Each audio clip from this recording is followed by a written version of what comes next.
That if you want a thing bad enough to go out and fight for it, to work day and night for it, to give up your time, your peace, and your sleep for it, if all that you dream and scheme is about it, and life seems useless and worthless without it, and if you gladly sweat for it and fret for it and plan for it and lose all your terror of the opposition for it, and if you simply go after that thing that you want with all of your capacity, strength and sagacity, faith, hope and confidence, and stern pertinacity, if neither cold poverty, famish or gulf, sickness or pain or body and brain can keep you away from the thing that you want, if dogged and grim you besiege and beset it, with the help of God you'll get it. The only thing you care about when you're trying to breathe is to get some fresh air. That's it.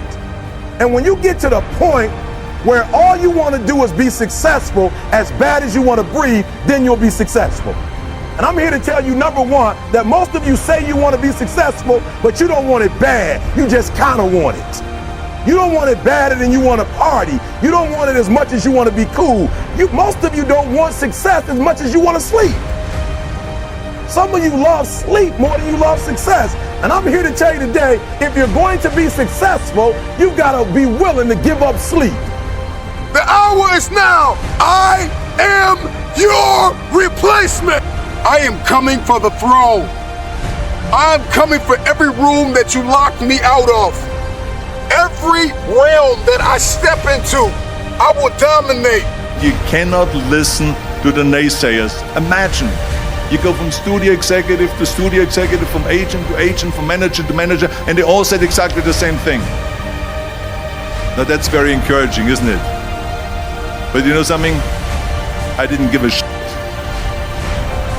I didn't.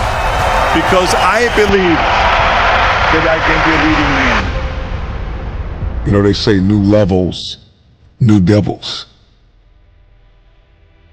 That saying is a quote that illustrates a reality that at the door of every opportunity is an enemy, an adversary.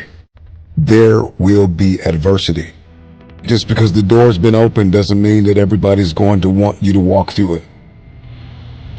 Let them talk about you. Let them drag your name through the mud. Let them lie. Let them try to put a black eye on your reputation. And you keep giving, and you keep pouring, and you keep believing, and you keep pushing. I don't care what they say. Eventually, your enemy will become your footstool.